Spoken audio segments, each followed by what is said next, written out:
La grieta es un concepto que instaló un periodista argentino de nombre Jorge Lanata, que entre otras cosas fue responsable intelectual casi de la caída de los Kirchner en Argentina.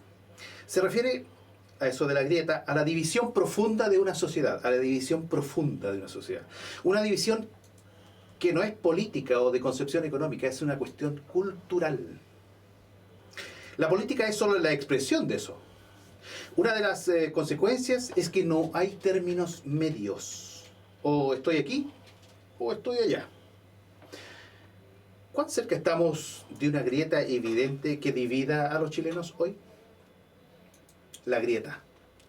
Así le llamó el periodista argentino Jorge Lanata a la división profunda que divide a los ciudadanos de un país, en este caso de Argentina. En Chile hubo varias épocas en que hubo bandos irreconciliables entre sí. Cuando a mediados del siglo XIX, Santiago, la capital, a punta de balazos, sometió a La Serena, Coquimbo y a Concepción. Hubo una grieta profunda y de ahí surgió el brutal centralismo que hoy ahoga la burocracia en Chile.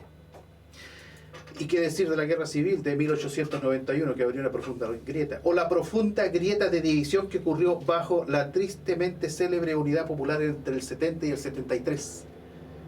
Y a posterior, bajo el régimen militar, en donde esta grieta se mantuvo y se aumentó. La grieta es un surco que separa a la sociedad. No es solo la consecuencia de una radical y hasta entendible diferencia política y económica. Es fundamentalmente una diferencia cultural. El debate se transforma en algo crispado, si se quiere decir, porque ni siquiera los códigos de comportamiento o de comunicación son códigos comunes y por lo tanto se produce una incomunicación. De ahí a la permanente confrontación, a los agravios, hay solo un paso. La grieta, además, no se forma de un momento a otro, se va construyendo de a poco hasta que el abismo se hace a todas luces evidente. Ojo, abismo. ¿Estás aquí o estás allá? No puedes tener o mantener una posición neutral. O sea, no hay términos medios. Hay algunos que sostienen que la teoría de que los gobiernos, que los movimientos necesitan un relato, una continuidad, y que la confrontación constante tiene que contribuir a ese relato. Le doy un ejemplo, Francisco Vidal, por ejemplo. Es un caso evidente. Para defender una oposición siempre ataca. O sea, quien se opone a él es atacado inmediatamente. Quien le muestra una diferencia inmediatamente recibe su respuesta, pero en un ataque. Esto es lo que se hace. El ataque permanente y la descalificación. Me pregunto si es que no estamos a punto de que la grieta en nuestro país se transforme ya en algo evidente. Naturalmente que hay sectores que por su propia autoexclusión la construyeron ya, construyeron su propia grieta. Muchos de quienes viven en sectores más altos y acomodados en nuestro país, personas que nacen, estudian, se relacionan, trabajan, tejen redes sociales y mueren ahí, se sienten culturalmente total y absolutamente distintos a los demás. Y lo son, de hecho. Y decidieron además, de perogrullo, de sí nomás, decidieron separarse del resto del país. No les interesa, Chile no les interesa, salvo obviamente para servirse de Chile. La falta de oportunidades, la desigualdad en la distribución de la riqueza, el desequilibrio vergonzoso frente al acceso a la educación, la discriminación por los apellidos, por la riqueza, el origen, la etnia, produce naturalmente división y además produce resentimiento. Hay muchos dirigentes políticos en Chile que en efecto son resentidos y pueden tener causas reales de ello. Pero la consecuencia es esa, por lo tanto, viven en su propia grieta. Sectores empresariales que entienden poco, sectores, ojo con eso, sectores empresariales que entienden poco. también contribuyen a esto.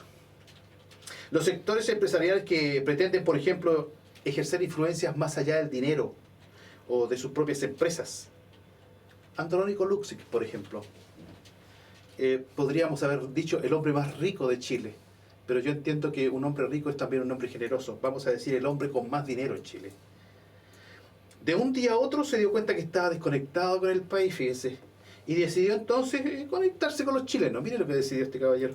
Se dio cuenta tardíamente, y ahora poco nomás, sabemos que él pierde dinero en sus medios de comunicación, pero ya sabemos además que los quiere para comunicarse, o sea, para estar conectado. Es dueño de un canal de televisión prestigioso y diversas plataformas digitales, tiene radios, pero él estima que le faltan medios. Él cree que le falta todavía algo que comunicarse. Tiene 6 radios. Pues quiere que su voz se oiga y que en todo lugar se oiga, o sea, que cada parlante de nuestro país se oiga la voz de él. Eso precisamente en Estados Unidos está prohibido, entre paréntesis. Una persona con ese poder no podría tener acceso a sus propios medios de comunicación. Contrariamente a lo que él cree, eso profundiza la grieta. Él hace una separación más grande con eso. Él está allá y nosotros estamos acá. Si él cree que eso nos acerca, en realidad eso produce más lejanía. Mire el resultado de eso. Pero en esta rústica manera de pensar, aún no se ha dado cuenta. El término de la nueva mayoría, porque es un término, estamos asistiendo a la muerte de la nueva mayoría. Ese derretimiento que hubo como mantequilla que se ha producido en la nueva mayoría hace de Alejandro Guiller su candidato más débil, o está más débil que nunca. Y a un partido que se opone, por ejemplo, al asesinato de niños indefensos, bueno, a eso le llaman aborto algunos, como la Democracia Cristiana, ¿no es cierto?, que se opone, podría tener su propia experiencia respecto de la candidatura de Carolina Goich. Ellos podrían ir por un carril aparte. Es verdad que no es fácil que la candidatura de Beatriz Sánchez, por ejemplo, pase a segunda vuelta, pero si eso ocurre, la grieta estaría instalada en nuestro país. Ahí estaría instalado. Estarán los que quieren mantener, con algunas modificaciones más bien de maquillaje, el sistema actual, y los que simplemente quieren erradicarlo, sacarlo fuera y construir otra cosa. O sea, la retroexcavadora de la que se habló al principio no era más que un mero anticipo. Y los demócratas cristianos, y los PS y los PPD, en caso que Beatriz Sánchez pase a segunda vuelta, van a tener que dejar de lado ese ponciopilantismo, o sea, eso de lavarse las manos y mirar cómo pasan los hechos, sino que van a tener que resolver. ¿Y qué van a tener que resolver? Si están aquí o están allá, porque ya se habrá instalado la grieta. La grieta perfecta entonces podría constituirse ahora dentro de muy poco, en unos meses más.